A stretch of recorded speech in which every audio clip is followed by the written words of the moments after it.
and welcome to this webinar on preparing for triathlon events at national specialties. Triathlons can be a few different things depending on the requirements for your breed, but something like a triathlon I know is a fairly common thing to be offered at a specialty. So I'm going to talk a little bit about some of the considerations that you may want to think about when you're deciding if this is something that's for you. Just a little bit about myself to start. I founded the Clever Hound in 2016 after working in the assistance dog industry for 17 years. I have PBGVs. I've had a GBGV in the past. I have a golden, and my husband's an Aussie guy, so we have some Aussies too. That we do sort of all the things with. Agility and set work are our primary sports, but we do a lot of different things. And as far as my qualifications to talk about triathlon events, I guess I'm a bit of a diehard in that at PBGV Nationals, since triathlon has been offered, I've always had one or more dogs involved. And the most I've done in one time was 7, which is probably not something to try at your first triathlon, but definitely this is something that I have quite a bit of experience with very young dogs, very old dogs, and kind of everything in between. So there's different things to think about depending on where you and your dog are in your stages of training. But I've done a lot of triathlon experiences with a lot of different dogs. So what is a triathlon event anyway? Because it is called different things in different breeds. So you may be thinking it's not something that your breed offers, but in fact, maybe they do. But it's usually the idea behind a triathlon. It's typically offered with a national, sometimes with other specialties, but it's usually a national thing where you're honoring dogs that are doing different things throughout the week. So it might be dogs that are doing multiple performance events. It may or may not include showing in the breed ring. And depending on how your breed works, it may be a competitive event where there is an overall winner, or it may be more of a qualifying system.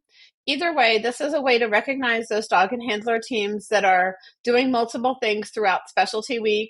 But also it can be a way to encourage people to maybe get a little bit beyond their comfort zone. Maybe they're already doing 2 things and the offering of a triathlon encourages them to try a third thing.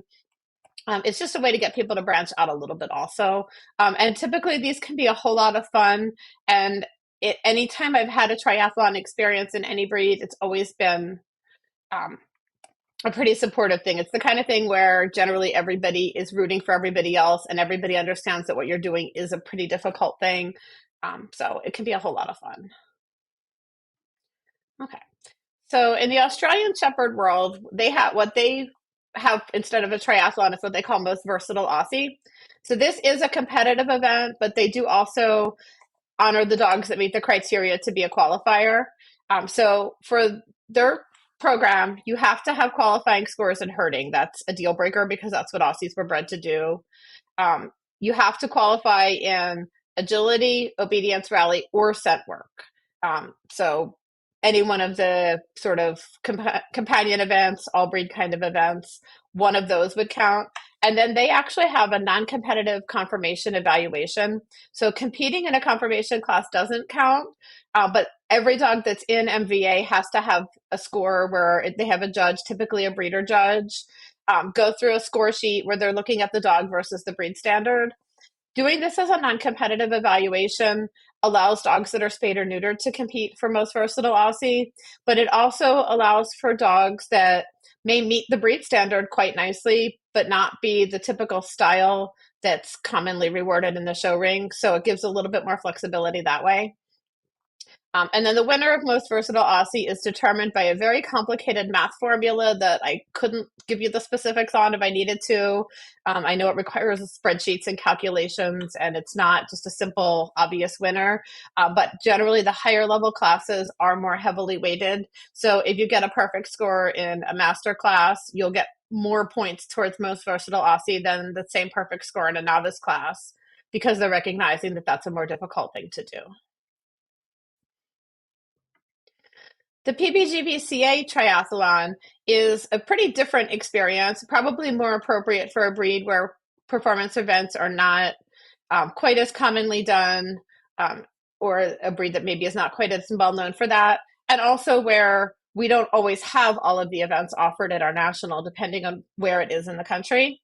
So ours is non-competitive, we just have qualifiers, but we have two different levels of qualifiers.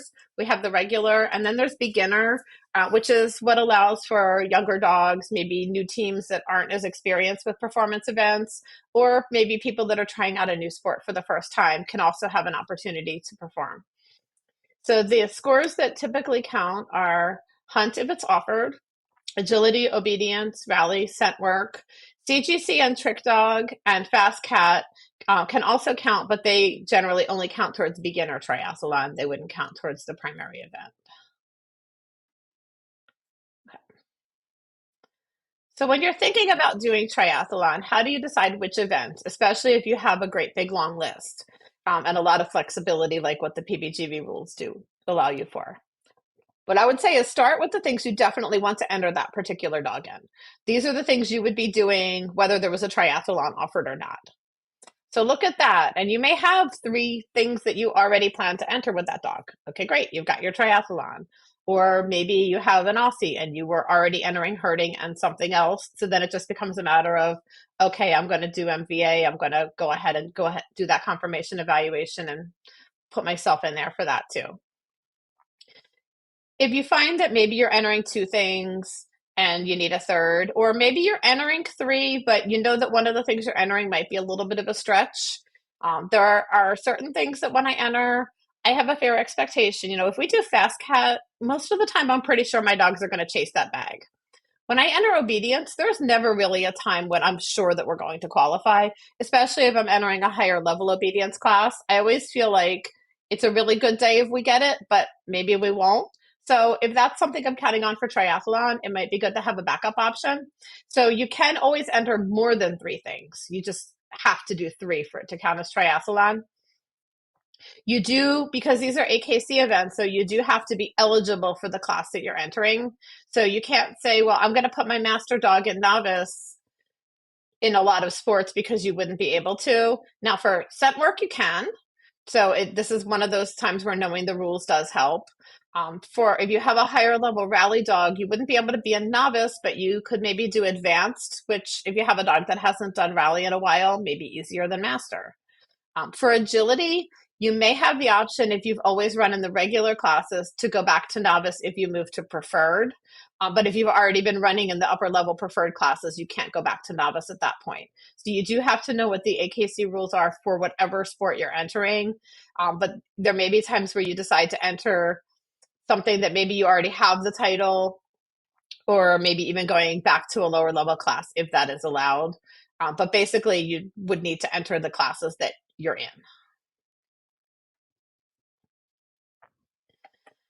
But those safety events are sometimes a nice option to have. So Canine Good Citizen and Trick Dog.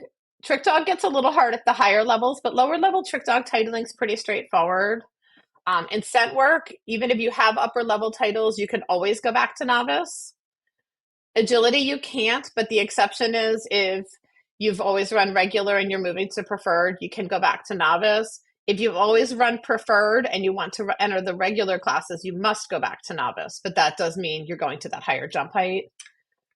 Rally typically is going to be an easier option than obedience is. And as I said, you can still enter advanced. It's still off leash, but it's a little more user friendly sometimes than master. Fast cat for a lot of dogs is something that they will do. And the other thing is because you are bound by AKC rules as far as eligibility for classes, you might just decide to wait and show at the specialty instead of showing at an all breed show. I know there are certain events like obedience that I very rarely enter other than at specialties at this point, just because I enjoy the experience more.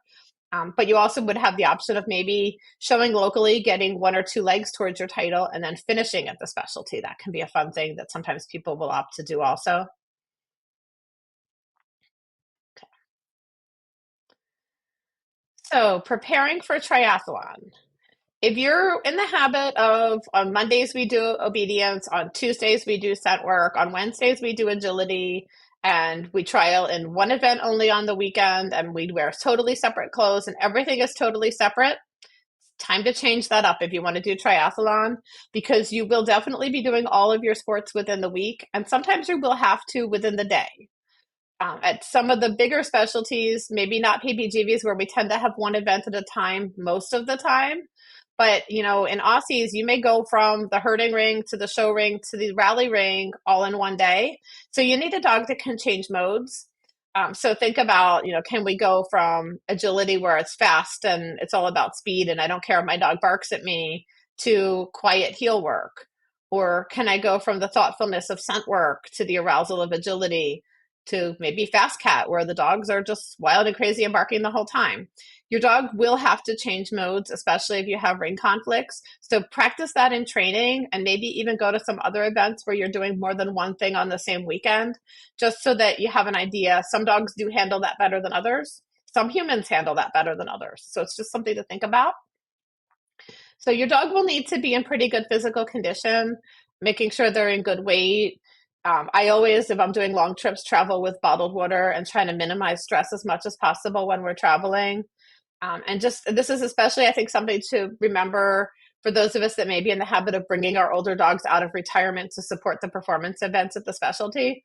That's a great thing to do. But if your dog hasn't competed since last year's specialty, probably they're going to need some extra walks, some training sessions, maybe a diet, things like that, just to make sure that they really are up for that level of competition. I've done triathlon events with dogs that were as old as 13 or 14. So if you plan correctly and your dog's in good shape, it's very doable, but you do have to take all of that into consideration. So thinking about training, for those of us who maybe only do obedience at specialties or bring those older dogs out of retirement, probably only fair to them to practice. And if it is a sport you've never competed in, maybe you want to show locally first, or at least try to find some matches. They still exist in some sports, but they're a little hard to find. Or run throughs, any kind of practice show that you might be able to do before the specialty. If nothing else, try to get your dog working and training places other than where you normally train, especially if you do most of your training at home. And that might be you go to Lowe's and you practice rally in the aisles, things like that. But definitely getting them to as many different locations as possible is only fair to the dog. Think about your self-changing modes also, especially if you're doing something like where you may have to do herding and show in the breed ring the same day. I know at Aussie National, you always see people in show clothes in the herding arena, but maybe think about changing your shoes because really you're probably not going to get around so well in dress shoes and you're probably going to ruin them anyway. So think about, or maybe I know the idea of showing in pants in the breed ring is still scandalous in some circles, but that really might be a better idea if you're doing 6 other events the same day. If you're wearing a skirt and showing in obedience, does your dog know how to heel from that picture? Because that will look really different than if you're wearing pants. So sometimes you do have to just ignore the dog show fashion police and think about a happy medium. Maybe you are changing shoes at least, or going with something a little bit more basic so that you can go from one sport to the other. And think about yourself and how much stamina you have too, because part of a national is the social aspects. And if you're going from one ring to the other and then just completely crashing at 5 o'clock at night, you probably are going to miss out on the chance to visit with friends that you only see once a year, and maybe not get to enjoy some of the other show activities as much. So think about really how much you do want to do in each day also. Nationals can be pretty exhausting, and the more events that you're adding does change that. So you need to be in pretty good condition going in. Nationals also involve travel, which means that you may be dealing with some temperature extremes that are not what you left at home. I know the last time that PBGB National was in Ohio in April, it snowed on scent work day and it was about 90 degrees for the hunt, which was about a week later. And we kind of had everything else in between. So a lot of times you may be like bringing every article of clothing you own because you just don't know what the weather will be, especially if some of your events are outside. And you're asking a lot of your dogs. So pamper them a little bit. Bring the fans, bring the cool coats. Bringing your own food and bottled water for both you and the dog, I think, is always a great idea, so that you are eating and sleeping as normally as you can. And if your show is in a place where there is elevation, just be aware that a lot of humans and dogs can respond to elevation and be completely fine and you don't even notice it. But there are some who can be very sensitive to it. having spent a week in Reno with a dog who was vomiting pretty much constantly and having to walk through two casinos to get to out from my hotel room really didn't make for the most fun week. And it was elevation, and she was fine once we got out of that elevation. And actually, by the end of the week, when she'd had time to adjust, she was fine. But we'd never been in that situation before. So that was something that, other than knowing to stay hydrated and what elevation sickness looked like, there wasn't really a whole lot that I could do. And it does put you in a little bit of a difficult situation when something like that happens. Okay. So time management, which I know comes more naturally to those of us that are control freak types than it might to everybody. But being as organized and planning ahead as much as you can is really going to reduce your stress levels. So you have to kind of schedule it more like a work day than a vacation. You don't get to pick judging times, but you can figure, okay, this is how early I have to get up to walk the dogs. This is what time I need to feed. Maybe the trial's not going to end until 8 o'clock at night, but my older dogs back in the RV are going to need a walk and they're going to need to get fed at some point. And also, these are all my friends that I only see once a year. When do I have time to just spend time with the people that I want to see because I'm at the show also? You have to kind of plan all of that into your day. Having your things ready and organized, for me, that's usually a separate bag, or at least everything separate for each event is a good idea. The more you can plan ahead of time, the less you'll be dealing with that stuff at the show. And trust me, you will have enough to deal with at the show. So planning ahead really makes a big difference. And I know some of that is easier if you're traveling in a motorhome versus flying and you have to fit everything in a suitcase kind of thing. But as much as you can have everything ready and organized, it really will make things easier. And then there's grooming. For PBGB's, confirmation isn't part of our triathlon, but that doesn't mean that a lot of us don't also show in the breed ring. And for some events, like for the Aussie Most Versatile Aussie competition, you have to at least do that evaluation, which may not require the level of grooming that you might do if you were competing, but your dog still needs to be clean and presentable. And sometimes what the performance events that we're doing, especially if they're outside, or if we're running our white PPGBs on bright orange dirt, which has happened some years, you do have to think about how you're going to fit in washing and drying and things like that. Will the grooming stations and the bathing stations even be set up earlier in the week when the performance events are happening? If not, what's your backup plan? Because it's really not cool to bathe your dog in the hotel bathtub. So you do have to think about all of that. And I know styling products are kind of a personal pet peeve. I don't understand any reason why anyone would ever use hairspray on any dog, but I also recognize that it happens. Just realize they have a smell, and dogs have an incredibly sensitive sense of smell.